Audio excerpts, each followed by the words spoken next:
आपकी क्लास है 20 अक्टूबर 1968। रूहानी बाप बच्चों को समझाते हैं अपन को आत्मा समझो और सदैव रूहानी बाप को याद करते रहो। समझाने वाला कौन है? रूहानी बाप। और समझाते क्या है?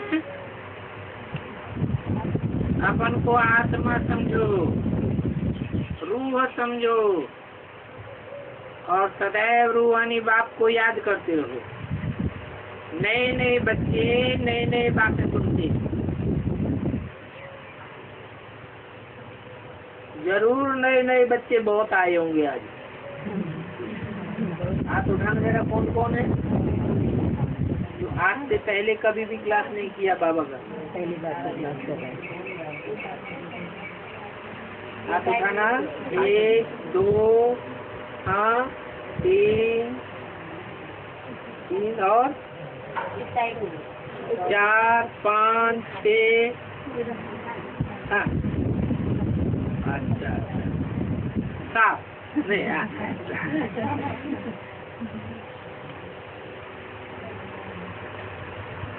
तो नए नए बच्चे नई नई बातें सुनते हैं और कहाँ भी ऐसे नहीं कहेंगे कि अपन को आत्मा समझ, आत्मा के बाप को याद करो। उससे भी पूछो तुम अपन को क्या समझते हो? तो कहेंगे हम डॉक्टर समझते हैं, मास्टर समझते हैं, हम ये हैं, हम वो हैं, इंजीनियर हैं, हम मिनिस्टर हैं, हम मजदूर हैं, यही समझते हैं। देह का कार्य व्यवहार बता देंगे।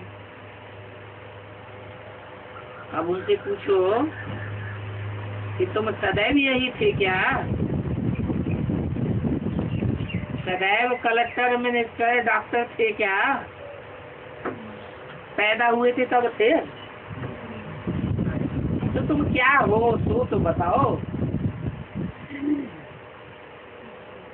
तो बता ही नहीं सकेंगे। कहेंगे हम बच्चा थे। अच्छा, जब बच्चा नहीं थे, माँ के गर्भ में थे,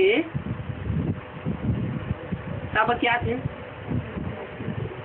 तब छोटा बच्चा था। अच्छा, उससे पहले क्या थे जब माँ के गर्भ में नहीं आए थे?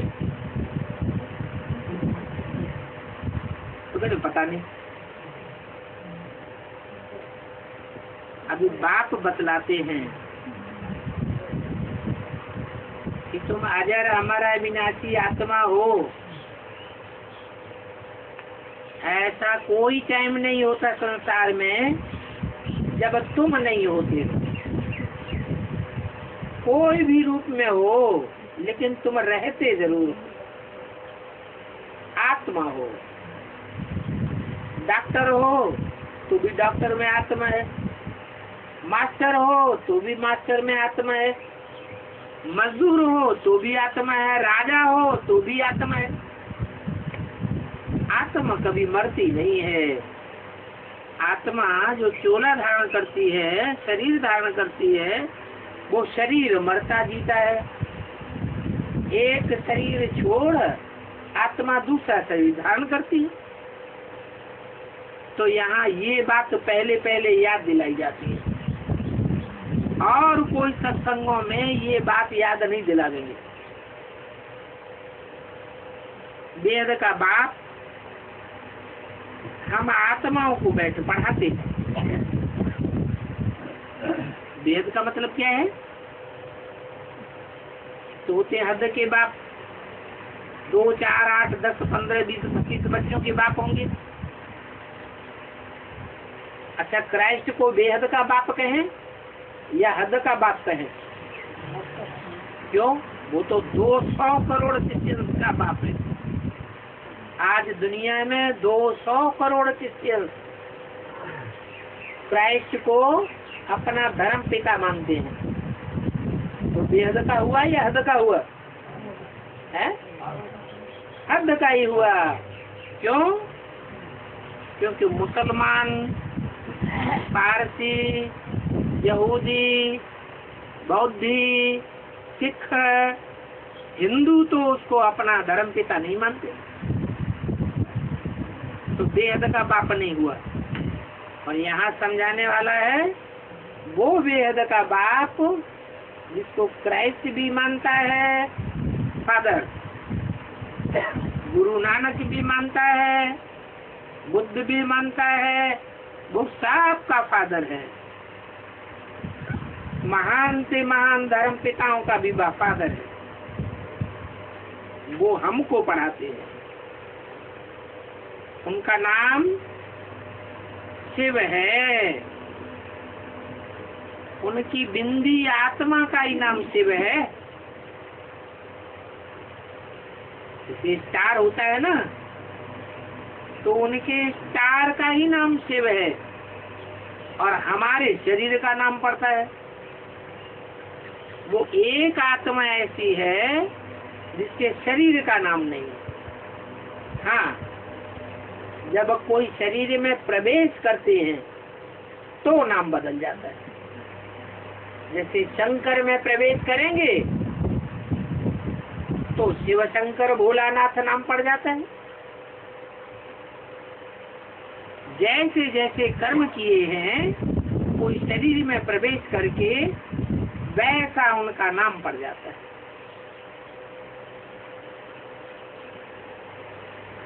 तो वो शिव बाबा कहते हैं मुझे याद करो। वो आत्माओं का असल में बाप है, बाबा नहीं है। परंतु जब कोई शरीर में प्रवेश करते हैं, खास करके मुकर्रर रथ में प्रवेश करते हैं, तो उनको शिव बाबा कहा जाता है। शिव उनकी बिंदी का नाम है और बाबा शरीरधारी का नाम भी नहीं है। उसको कहेंगे रिलेशन, संबंध। वो हमारे बाप का भी बाप है, इसलिए हमारा बाबा अर्थात ग्रैंडफादर। हमारा बाप कौन? हम मनुष्यों का बाप है आदि पिता, जिसे हम कहते हैं शंकर। और धर्मों में उसका नाम है आदम, एडम, आदिदेव, आदिनाथ। हिंदुओं में तो खास कहते हैं तुम आदिदेव है, पुरुष है, पुराण, तुमस्य विश्वस्य परमम निधानम। आदिदेव शंकर के रूप में प्रसिद्ध है। तो उसमें जब प्रवेश करता है वो शिव ज्योति बिंदु, तो शिव बाबा कहा जाता है। वो कहते हैं मुझे याद करो तो तुम्हारे पाप कट जाएंगे। तुम्हारे पाप मुझे याद करने से क्यों कट जाएंगे? औरों को याद करेंगे तो पाप कटेंगे नहीं।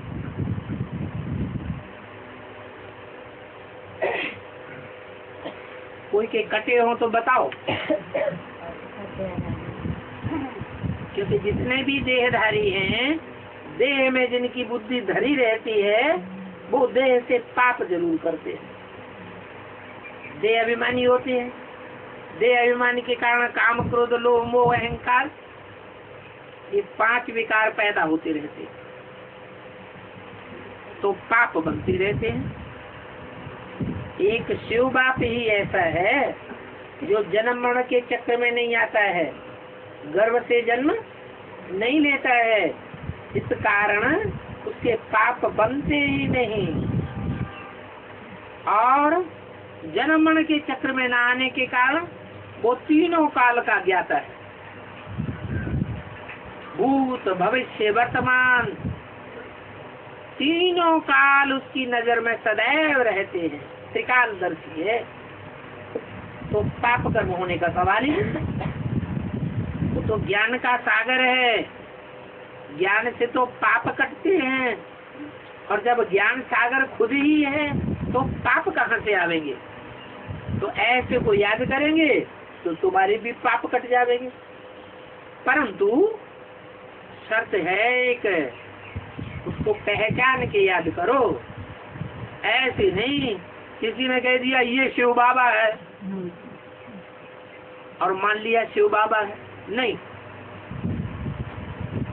तीसरे नेत्र को जागृत करो। जैसे शिव का तीसरा नेत्र प्रसिद्ध है, इसको कहते हैं शिव नेत्र, सदा शिव।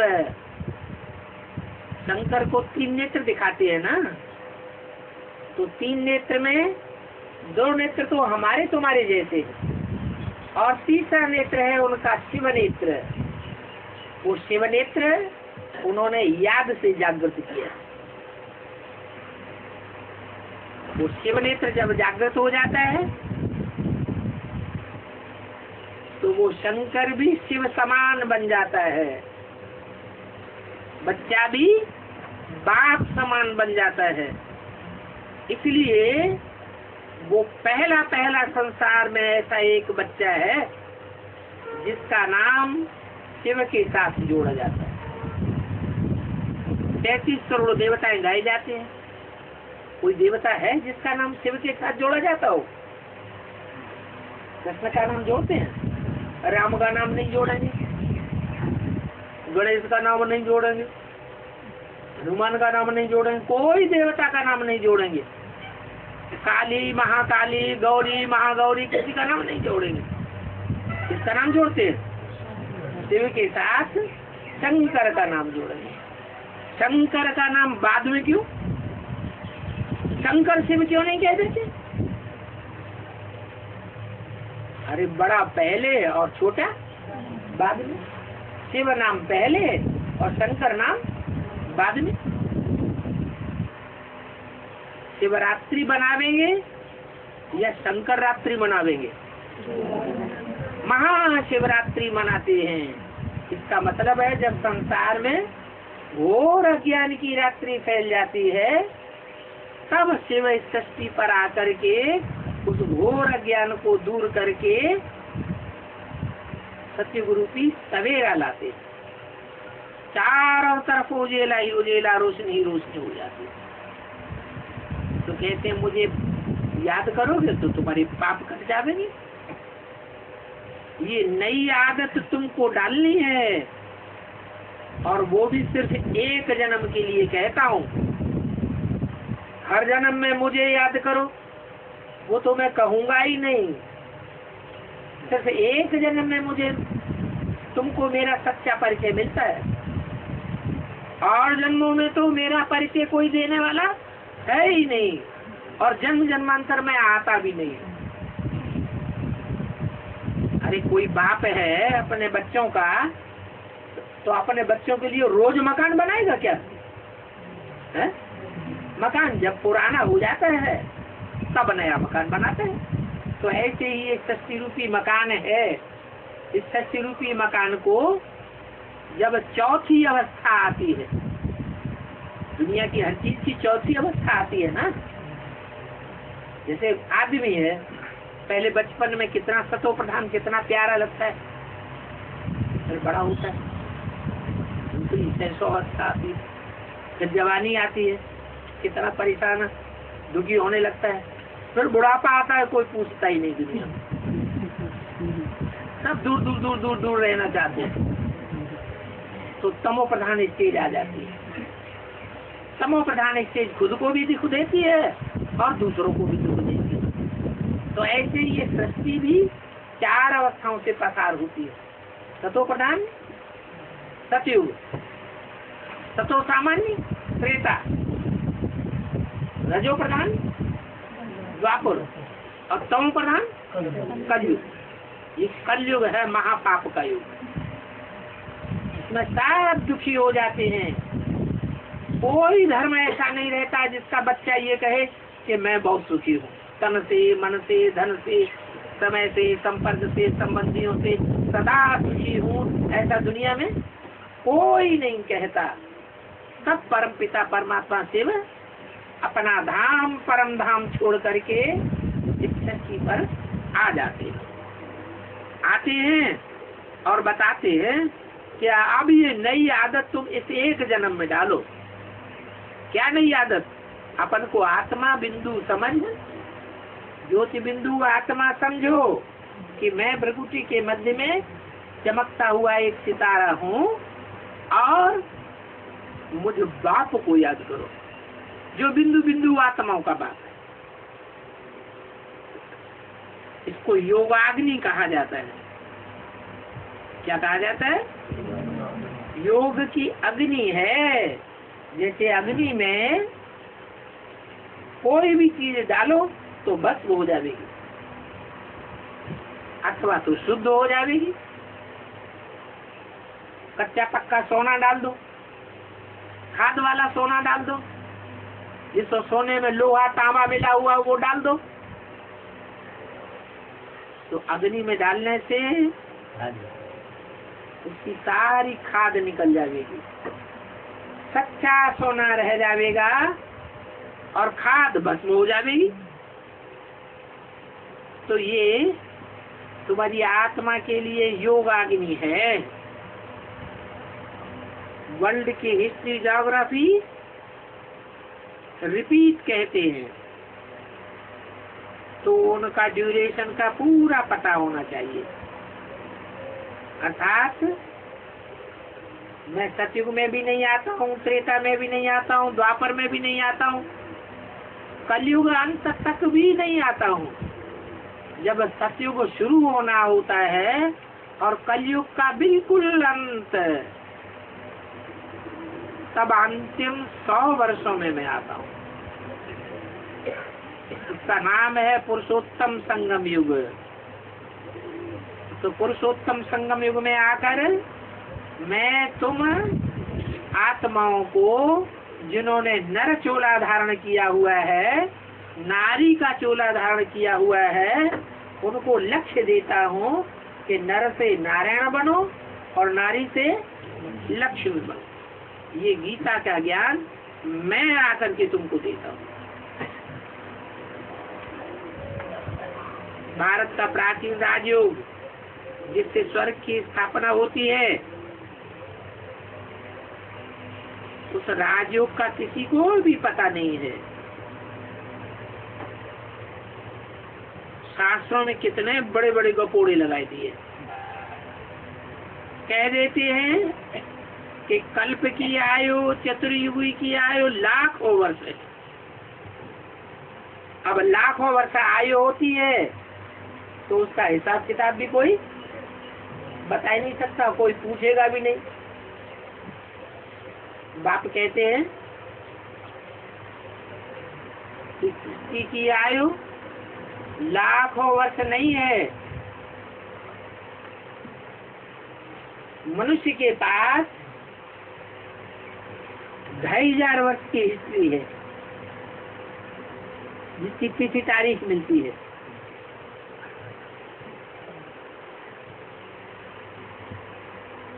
और तिथि तारीख तब मनुष्य बनाता है जब मनुष्य दुखी होता है। दुख में एक एक दिन गिना जाता है या सुख में एक एक दिन गिना जाता है? तो चाहे कोई भी दुनिया का दूसरा संबत निकाल लो, उठा लो, चाहे हिंदुओं का संबत उठाओ, चाहे क्रिश्चियंस का संबत उठाओ, चाहे मुसलमानों का हिजरी संबत उठाओ, चाहे नेपाली संबत उठाओ, सबकी आयु 2500 वर्ष के अंदर की गई। इससे साबित होता है ये 2500 वर्ष दुख की दुनिया है, रात में ठोकरें खाने की दुनिया है। ठोकरें खाते हैं तो रोते हैं ना, दुखी होते हैं ना। तो सब मनुष्य, सारी दुनिया की जनरेशन इन 2500 वर्षों में दुखी होती आई है। ये ब्रह्मा की रात गाई गई है शास्त्रों में। रात में ठोकरें खानी होती है, तो जरूर दिन कितना? रात है 2500 वर्ष की, तो दिन भी कितना होगा? 2500 वर्ष का दिन होगा। वो 2500 वर्ष का दिन कब था? 2500 साल पहले था, ये किसी को पता ही नहीं, और उसकी कोई हिस्ट्री किसी के पास नहीं। 2500 साल पहले इस सृष्टि पर देवताओं का दिन था। वो देवताएं बड़े सुखी थे, कोई भी प्रकार का दुख नहीं था। इसी भारतवर्ष के अंदर स्वर्ग ही स्वर्ग लगा पड़ा। आज की दुनिया का नाम हो गया नरक। क्या नाम है? नरक। नरक नाम क्यों है? नर जो कुछ करता है, नर और का माने करना, नर माने आदमी। नर जो कुछ करता है उससे बनता है नरक। क्या? नरक बनता है। और भगवान ने आकर जो तरीका बताया कि स्व स्थिति में टिको, स्व माने आत्मा, तो जो स्व स्थिति में टिकने वाले हैं वो स्वर्गीय देवताएं कहे जाते हैं। स्व स्थिति में टिकते हुए गमन किया नई दुनिया में, तो उसका नाम पड़ गया स्वर्ग। स्व स्थिति में रहने से स्वर्ग बनेगा। क्या कहा? और पर को याद करना चाहिए। देह है पर, दूसरे की देह है पर। देह और देह के संबंधी और देह के पदार्थ, ये सब है पर। इनको याद करने से नरक में जाते रहेंगे, नरक का भोग करते रहेंगे, नरक याद आता रहेगा, नरक में दुखी होते रहेंगे। तो बाप कहते हैं अब मैं सदा स्व स्थिति में रहने वाला तुम बच्चों के सन्मुख आया हुआ।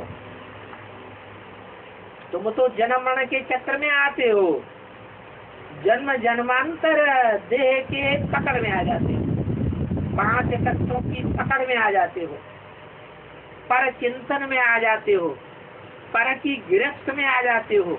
मैं कभी भी पर चिंतन में नहीं आता हूँ, मैं सदैव स्वचिंतन में रहने वाला हूँ। इसलिए मुझे याद करोगे तो तुम भी स्वर्ग में चले जाओगे। शास्त्रों में तो लाखों वर्ष के गपोड़े लगाए दिए, ये दुनिया लाखों वर्ष की है। कितने वर्ष की है? लाखों वर्ष की है। अभी तो बताया लाखों वर्ष की होगी तो कोई हिसाब बताएगा? और बाबा तो हिसाब बता रहे हैं। सुख दुख का ये दुनिया खेल है। ये दुनिया क्या है? सुख दुख का खेल है। उसमें आधा समय सुख है और आधा समय दुख है। सतयुग त्रेता ये है सुख की दुनिया 2500 साल, और द्वापर कलयुग ये है दुख की दुनिया 2500 साल। 2500 साल दुख की दुनिया की तवारीख है, संवत वगैरह मनुष्यों के मिल रहे हैं।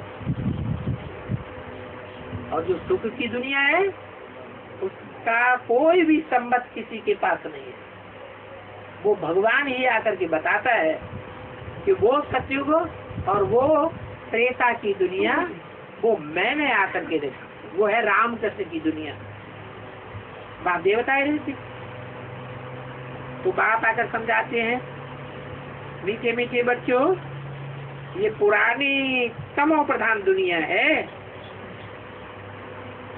क्या बाप को समझाना क्यों पड़ता है?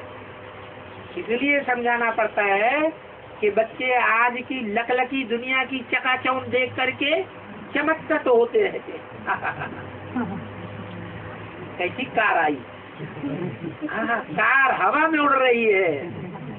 जब चाहो तो जमीन पर दौड़ती है, जब चाहो तो सागर के ऊपर भी दौड़ने वाली कार निकल पड़ी। ओह, तबीयत सुन के ही प्रसन्न हो जाते हैं। अब ये नहीं देखेंगे कि वो कार मुहैया कितने लोगों को होती है। किसी ने देखी है?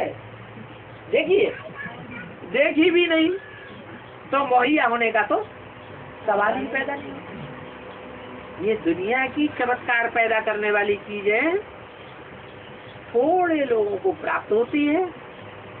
वो जिनको प्राप्त होती है वो भी मेंटल टेंशन में रहते हैं, उनको भी मन का दुख लगा ही रहता है, वो भी सुखी नहीं रहते। ये माया का पंप एंड शो है आखिरी 100 साल का। आज से 50 साल पहले, 60 साल पहले किसी घर में टीवी था? नहीं था। 50-60 साल पहले कोई शहर में इतनी कारें दौड़ती थी? नहीं दौड़ती। ये सब साधन जो 60-70 साल के अंदर निकले हैं, बिजली की लकालक, ये 100 साल पहले कुछ थी ही नहीं। तो ये माया का पंप है थोड़े समय का। बाप कहते हैं ये तमो प्रधान दुनिया है, अल्पकाल का सुख चकाचौंध में रखने वाला है। इसको नाम ही है कलयुग। आज सब कुछ है, कल कुछ भी नहीं रहेगा। क्यों? क्योंकि एटम बम बनाए रखे हैं। ये दुनिया बारूद के ढेर के ऊपर बैठी हुई है।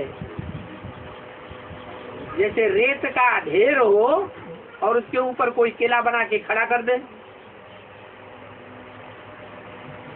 तो टिकाऊ होगा?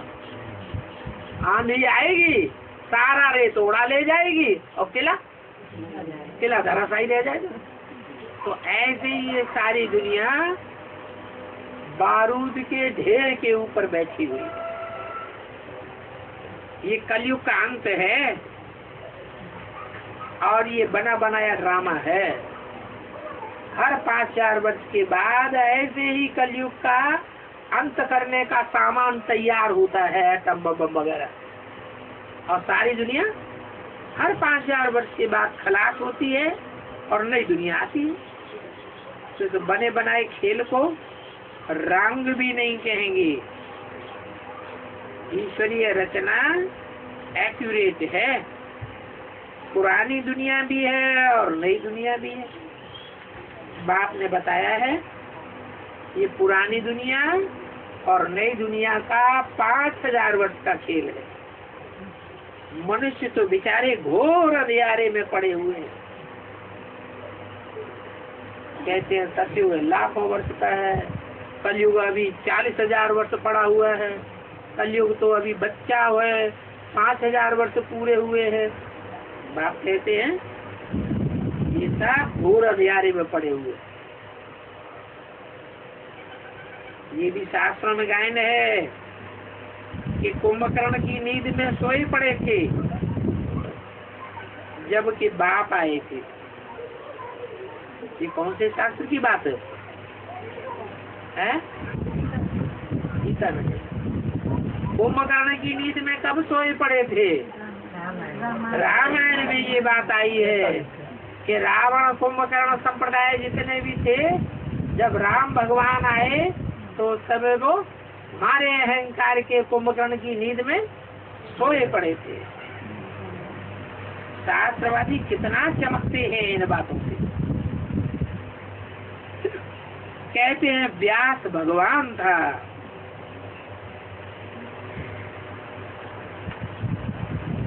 अब अगर व्यास ही भगवान था तो एक भगवान को ही मानो ना। ढेर के ढेर भगवान क्यों बनाए लिए? एक की बात माननी चाहिए या अनेकों की बात माननी चाहिए? एक की बात माननी चाहिए। तो ये भी नहीं कि व्यास को ही भगवान मान के बैठ जाए। कहते हैं भगवान तो ठिक्कर बिस्तर में है, कण कण में है, जर्रे जर्रे में भगवान है। बेचारे मुझ गए। दुनिया में कहीं भी भगवान नहीं मिलता है तो फिर लास्ट में कह दिया हम भगवान। शिवो हम। शिव कौन है? हम ही शिव। ब्रह्मास्मि, हम ही ब्रह्मा है।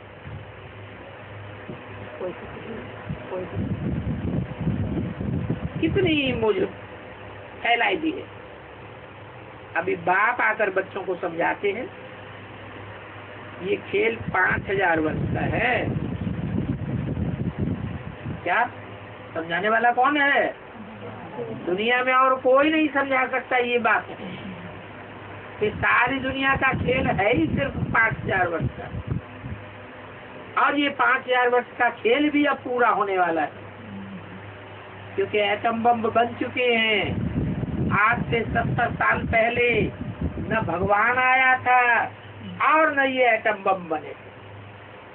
70 साल के अंदर ही एटम बम का नाम निशान शुरू हुआ, और एटम बम के नाम निशान के शुरू होने के साथ ही साथ भगवान भी इस धरती पर आ गया। के लिए आ गया, एक तरफ पुरानी दुनिया खलास करने के लिए और दूसरी तरफ नई दुनिया बनाने के लिए।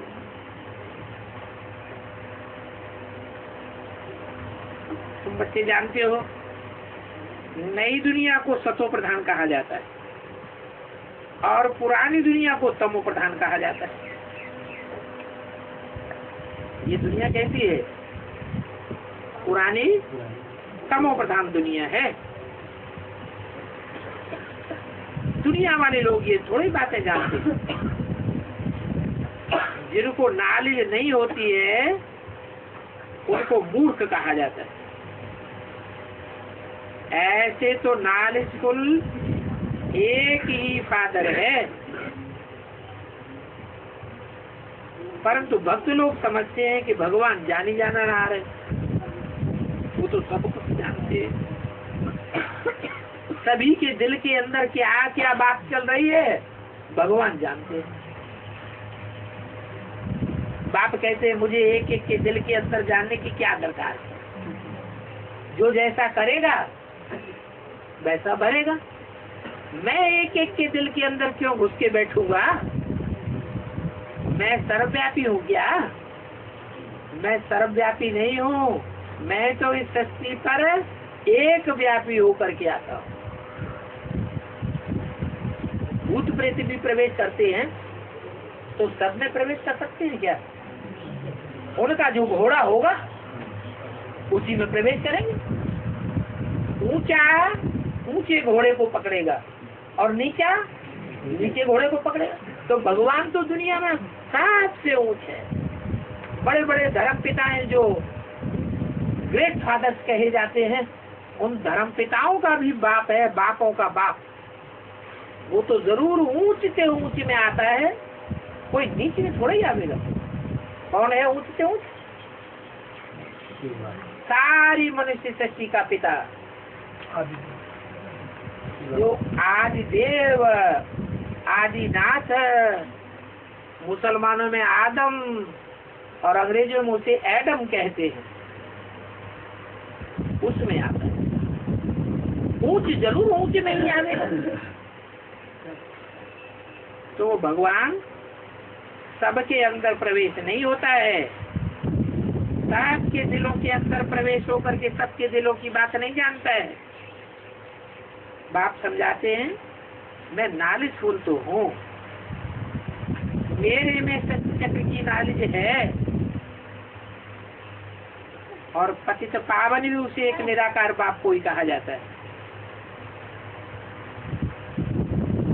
कृष्ण को पतित पावन नहीं कह सकते हैं। भक्ति मार्ग में कितना अंधियारा फैलाया हुआ है कि कृष्ण गीता का भगवान है। वास्तव में कृष्ण तो बच्चा है। कृष्ण के बचपने के चित्र पूजे जाते हैं या बड़ा चित्र पूजा जाता है? बचपने का चित्र पूजा जाता है। तो बच्चा ज्ञान सुनावेगा, बच्चा राजयोग सिखावेगा या बड़ा राजयोग सिखावेगा? राज की बातें बड़ा जानता है या छोटा जानता है? बड़ा जानेगा। उन्होंने तो कृष्ण को भगवान बना दिया। अरे कृष्ण भगवान नहीं है, कृष्ण राज की बातों को नहीं बताता। हाँ, कृष्ण को जन्म देने वाला जो बाप है, सारी मनुष्य सृष्टि का पिता है। कृष्ण तो पहला पत्ता है, तो पहले पत्ते का भी जो पिता है वो बाप प्रजापिता कहा गया है शास्त्रों में।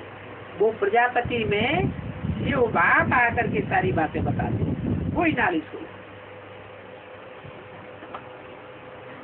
वही बाप आकर के ब्रह्मा द्वारा हम बच्चों को समझाते हैं। तो ब्रह्मा और विष्णु का कनेक्शन क्या है वो भी समझाया है। चित्र भी दिखाते हैं कि विष्णु की नाभि कमल से ब्रह्मा निकला।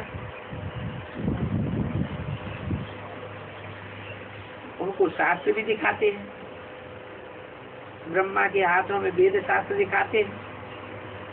सूक्ष्म वतन में तो शास्त्र आज नहीं है, ये सिर्फ साक्षात्कार का ड्रामा में पार्ट है।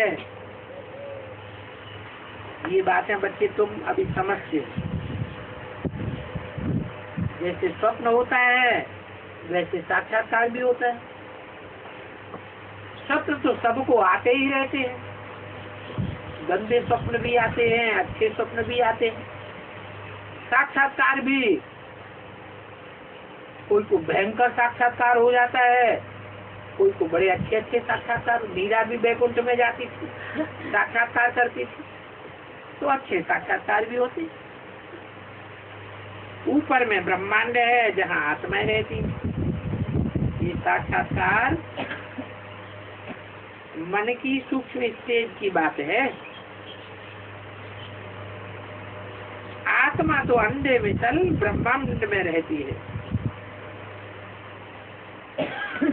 आत्मा इतनी बड़ी नहीं हो सकती जितना शास्त्रों में समझा हुआ है। कहते आत्मा अंगूठे में चले, तो अंगूठे से हाथी का लगा देते। तो क्या इतनी बड़ी आत्मा है? इतनी बड़ी आत्मा हो तो यहाँ घुमड़ पड़ जावे, वो तो पढ़ नहीं सकता। आत्मा तो अति सूक्ष्म, आत्मा चींटी में भी है, आत्मा हाथी में भी है। तो आत्मा छोटी होनी चाहिए या बड़ी होनी चाहिए? चींटी तो फिर भी बड़ा प्राणी है। मलेरिया का जो एक बूंद खून होता है, उस एक बूंद खून में सैकड़ों कीटाणु होते हैं मलेरिया के। हर एक कीटाणु में आत्मा है। तो आत्मा कितनी छोटी होती होगी? इतनी छोटी सी आत्मा में अनेक जन्मों का पार्ट भरा हुआ है। कितनी वंडरफुल बात।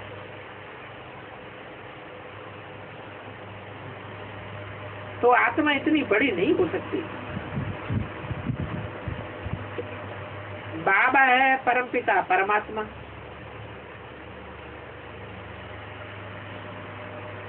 वो सिर्फ सुप्रीम है। मनुष्यों में सुप्रीमेसी है प्रजापिता की, और आत्माओं में सुप्रीमेसी है परमपिता की। बाकी आत्माओं में देखने में तो कोई फर्क नहीं। आत्माएं सब ज्योति बिंदु बिंदु बिंदु बिंदु स्टार मिशन। हाँ, ये कहेंगे कि एवर प्योर बाप ही है जो परम धाम में रहते हैं सदैव। परम पिता परमात्मा को सभी याद करते हैं। क्यों याद करते हैं? कुछ करके गए होंगे, कोई फायदा दिया होगा तो दुनिया याद करती है। क्या करते हैं? दुनिया की सब आत्माओं को पतित से पावन बनाते हैं। सब आत्माएं नीचे गिर जाती हैं, खंदक में गिर जाती हैं, उनको ऊपर उठाते हैं, ऊंचा बनाते हैं, राक्षस से देवता बनाते हैं, सब पतितों को पावन बनाते। तो सारे झाड़ की नॉलेज भी बाप ही दे सकते हैं। इस बात को और कोई जान ही नहीं सकता। क्या इस सच्ची जानकारी बाप के सिवाय कोई दे ही नहीं सकता। सन्यासी आदि सभी नेति नेति कहते गए। शास्त्रों में लिखा हुआ है नेति नेति, अर्थात हम उसके आदि मध्य अंत को नहीं जानते, रचयिता और रचना को जानते ही नहीं। अच्छा, इन लक्ष्मी नारायण को रचयिता और रचना का ज्ञान है? लक्ष्मी नारायण के चित्र की तरफ इशारा करके बाबा ने पूछा, इन लक्ष्मी नारायण को रचयिता और रचना का ज्ञान है? बताओ। लक्ष्मी नारायण जो स्वर्ग के मालिक होकर गए हैं, उनसे कब किसी ने पूछा? उनसे कोई पूछे तो ये भी कहेंगे नेति नेति।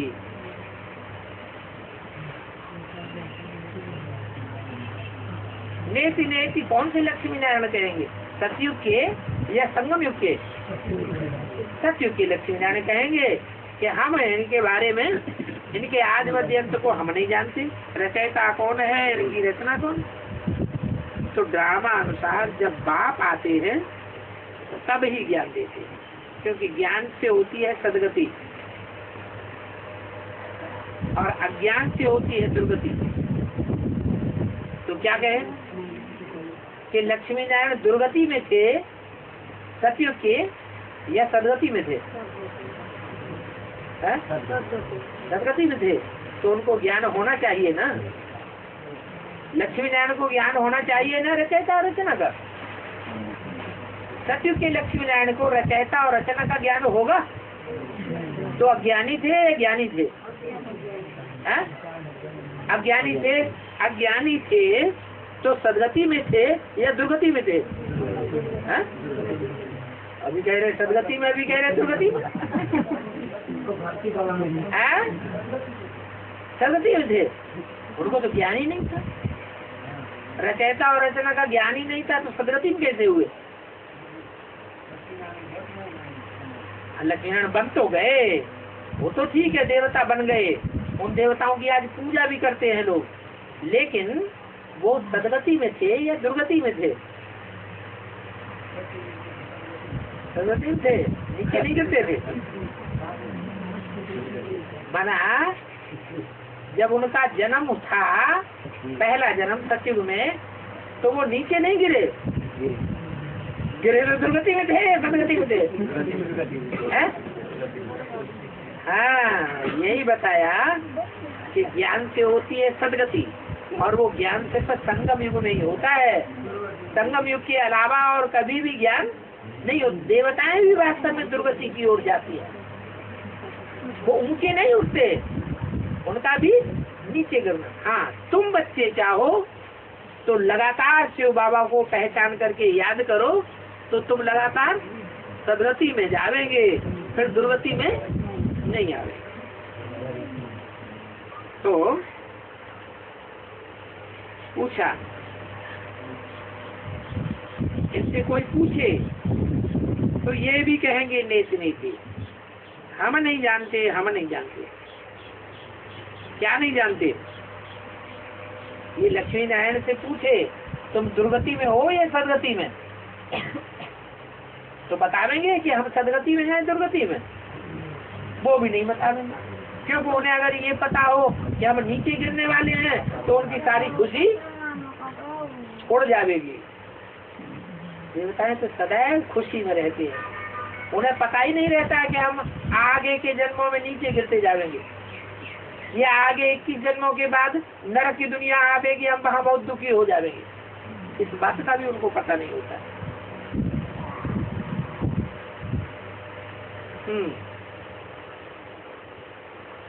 तो लक्ष्मी नारायण जो स्वर्ग के मालिक होकर के गए हैं, उनसे कभी कोई ने पूछा भी नहीं। बाप ही आकर ज्ञान देते, संगम पर आकर ज्ञान देते और सबकी सदगति करते।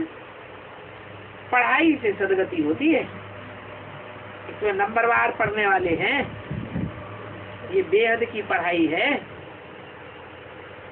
जिससे गति, सदगति, मुक्ति, जीवन मुक्ति होगी। बाकी लाखों वर्ष की बात नहीं है। तुम कितना समझाते हो, तुम जितनों को समझाते हो, तुम्हारी प्रजा बनती जाती है। क्या? जितनों को तुम समझाते हो और वो एक बार कान हिलाएं कि बात ठीक है, तो क्या बन गई तुम्हारी प्रजा बन जाती। बाकी गाय में है, कोटों में कोई मुझे जानते, और जानने वाले कोटों में कोई मुझे प्राप्त करते। 400-500 करोड़ की कोट है, सभी तो नहीं जानते हैं। सतयुग आदि में है देवताएं, बाकी सतयुग आदि के देवताएं कहाँ गए, ये ख्याल में कोई को आता ही नहीं। किनकी बुद्धि में 40,000 वर्ष बाद बाप आवेंगे, ये बैठा हुआ है। अभी तुम समझाते हो, तुम श्रीमत पर योग बल से अपनी राजधानी स्थापन कर रहे हो। सतयुग में लक्ष्मी नारायण का राज्य था, अभी इन्होंने किससे जीता ये राज्य दिखाते हैं। असुरों और देवताओं की लड़ाई लगी, परंतु वास्तव में लड़ाई की तो बात ही नहीं है। ये पद तो पढ़ाई से मिलता है। भगवान आकर लड़ाई लड़ना नहीं सिखाते, पत्थर बुद्धि बन गए। गीता में क्या लिख दिया है कि भगवान ने आकर महाभारत लड़ाई करवाई। अब भगवान आकर लड़ाई लड़ाएगा? कोई बाप अपने बच्चों से लड़ाई लड़वाता है क्या? इसलिए मैं आकर के समझाता हूँ, कहाँ वो स्वर्ग की खुशी और कहाँ ये नरक का दुख। सतयुग को कहा जाता है सुखधाम। तुम समझते हो, 5,000 वर्ष पहले हम सुखधाम में थे। कितना रात दिन का फर्क है। तो ऐसे नहीं कहना कि हम शास्त्रों को नहीं मानते हैं। ऐसे तुम कहेंगे तो बिगड़ पड़ेंगे। बोलो, हम तो 63 जन्म शास्त्र पढ़े हैं, हम शास्त्र को क्यों नहीं मानेंगे? तुमको थोड़ा ही पता है कि शास्त्र कब से शुरू हुए। हमको तो पता है ये शास्त्रों की शुरुआत कब से हुई, ये लिखा पट्टी कब से शुरुआत की, ये हिस्ट्री ज्योग्राफी कब से बनी। ये 2,500 वर्ष की हिस्ट्री है। पहले नंबर की है गीता माई बाप, बाकी सब हैं उनकी रचना, बाल बच्चे। चाहे कुरान हो, चाहे बाइबल हो, चाहे धम्मपद हो, चाहे गुरु ग्रंथ साहब हो, ये सब गीता के बाल बच्चे। अभी तुम्हारी युद्ध है 5 विकार रूपी रावण से। तुमको अहिंसक देवी देवता धर्म का कहेंगे। 20 अक्टूबर 68 की वाणी का दूसरा केस। तुम डबल अहिंसक बन जाते हो। क्या डबल अहिंसक कैसे? न तो खून खराबे की हिंसा करते हो और न काम विकार की, क्रोध विकार की हिंसा करते हो। कड़ी सी कड़ी की हिंसा है काम विकार की। गांधी भी गाते थे पतित पावन सीताराम। सभी भक्त हैं एक भगवान जो सभी को संगारने आते हैं, बाप बच्चों को बैठ पढ़ाते हैं। ऐसे नहीं कि वो हमारे दिल के अंदर को जानते हैं, हमारे दिल के अंदर घुसे बैठे हैं। ऐसे नहीं कि वो ही सुख दुख देते हैं।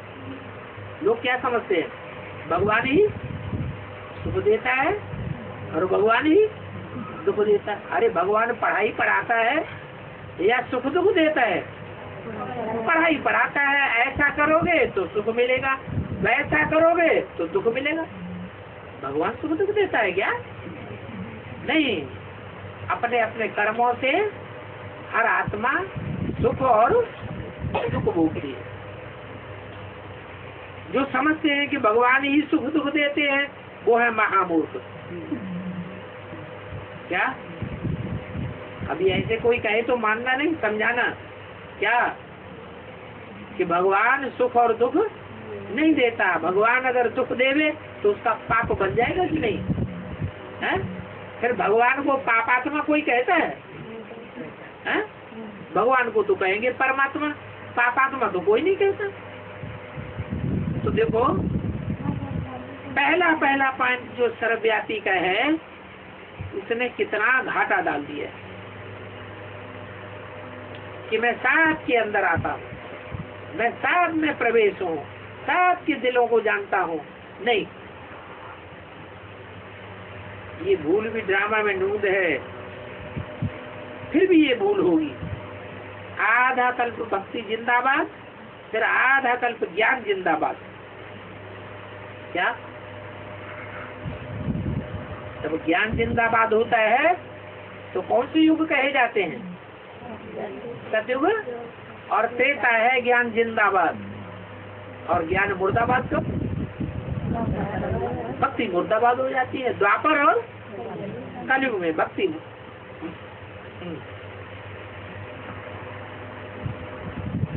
भक्ति जिंदाबाद हो जाती है।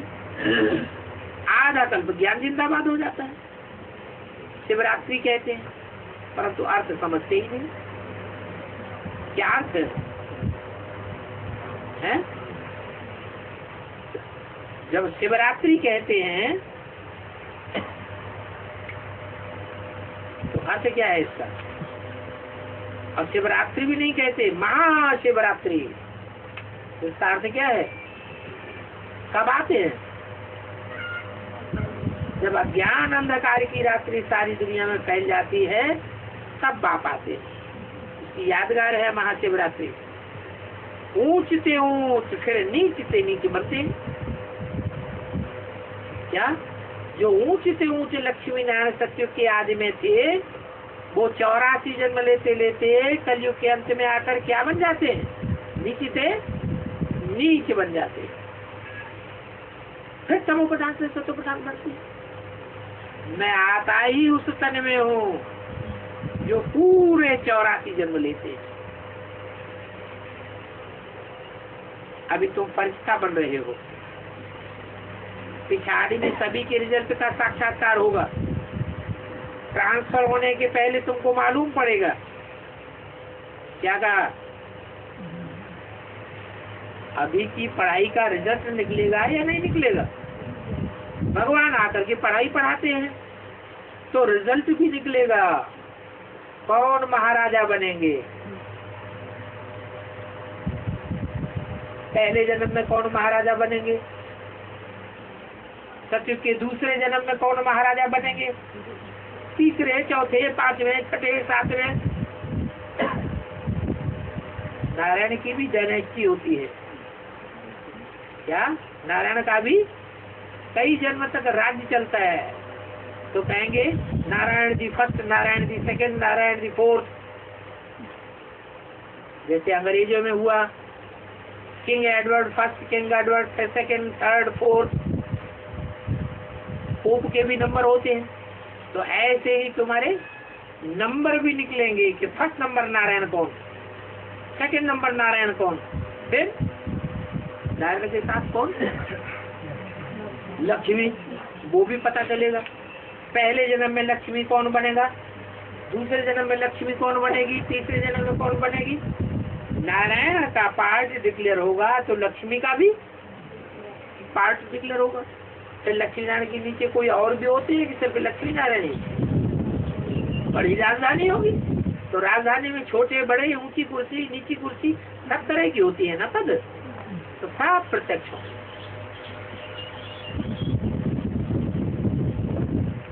अष्ट देवताएं कितने गाए जाते हैं?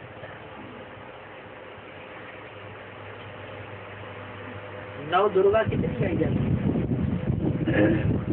नौ दुर्गा पूजन होता है ना, तो सब पद डिक्लेयर होंगे।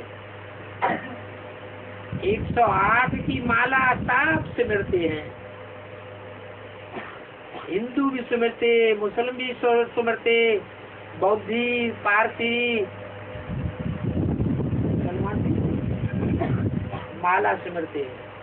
ये माला में पद हैं, पहला मणका, दूसरा मणका, तीसरा मणका, चौथा, पांचवा, आठवां, 10वां, 12वां, ये सब पद हैं आत्मा के। जिसने जैसी पढ़ाई पढ़ी उतना ऊंचा उसका पद बन जाता है। अरे भगवान आकर के पढ़ाई पढ़ाएगा तो रिजल्ट नहीं निकलेगा क्या?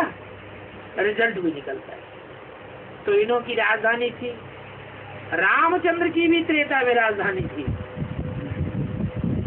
सतयुग में 8 जन्म, तो 8 जन्मों में 8 नारायण। त्रेता में 13 जन्म, तो 13 जन्मों में कितने राम होंगे? 13 राम की गद्दियां चलेंगी। तुम जानते हो संगम पर राजधानी स्थापन होती है। तुम सभी हो अडॉप्टेड बच्चे, ब्राह्मणों द्वारा ही बाप स्थापना करते हैं। तो तुम ब्राह्मण हो चोटी, क्या कहा, नीची कोटि के ब्राह्मण नहीं हो। कैसे ब्राह्मण हो? चोटी के ब्राह्मण। चोटी माने जैसे पहाड़ की चोटी होती है, तुम ब्राह्मणों में ही इस चोटी की यादगार है। दुनिया की सबसे ऊंची से ऊंची चोटी कहाँ है? हाँ, वो कौन से देश में है? नेपाल में ही वो चोटी है। तो नंबर ले लो चोटी का, क्या नाम है? एवरेस्ट। एवरेस्ट दुनिया की ऊंची से ऊंची पूर्वी सभ्यता स्थापन करने वाला वो व्यक्ति कौन हुआ? उसकी यादगार में वो एवरेस्ट चोटी बनी हुई है। तो तुम सभी अडॉप्टेड बच्चे हो, ब्राह्मण चोटी हो। ये विराट रूप का चित्र है ना, परंतु वो भक्ति मार्ग में तो रंग चित्र बना हुआ है, क्योंकि उसमें शिव का भी चित्र नहीं है, और प्रजापिता ब्रह्मा का भी चित्र नहीं है, और ब्राह्मणों को भी नहीं दिखाया है। जो भक्ति मार्ग में विराट रूप का चित्र बनाया है, उसे मस्तक में देवताएं दिखाए,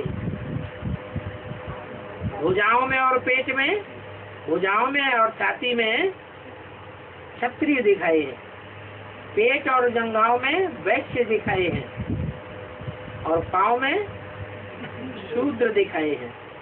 लेकिन ब्राह्मणों को नहीं दिखाया है, ब्राह्मणों के बाद प्रजापिता ब्रह्मा को नहीं दिखाया है, और शिव बाबा को भी नहीं दिखाया है।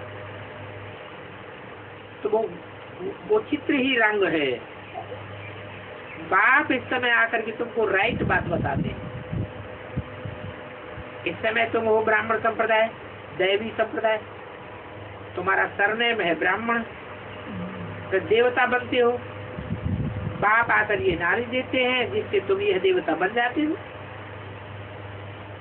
ये बातें तुम अभी जानते हो, ये भी जानते हो अभी हमें घर वापस जाना है। कहाँ जाना है? घर कहाँ है? यहाँ से उठा के बाहर चले जाओगे खाना आना खाने के लिए? वो घर है? कौन सा घर है? जैसे शरीर का घर है, ऐसे ही आत्मा का भी घर है। ब्रह्मलोक, परम धाम, शांति धाम, सूरज चांद सितारों की दुनिया से भी पार, जहाँ बिंदु बिंदु आत्माएं सब इकट्ठी रही पड़ती है। धीरे धीरे आत्माएं उतरती रहती है, सच्ची पर जन्म लेती रहती है, इसलिए दुनिया की जनसंख्या बढ़ती है। तो देखो,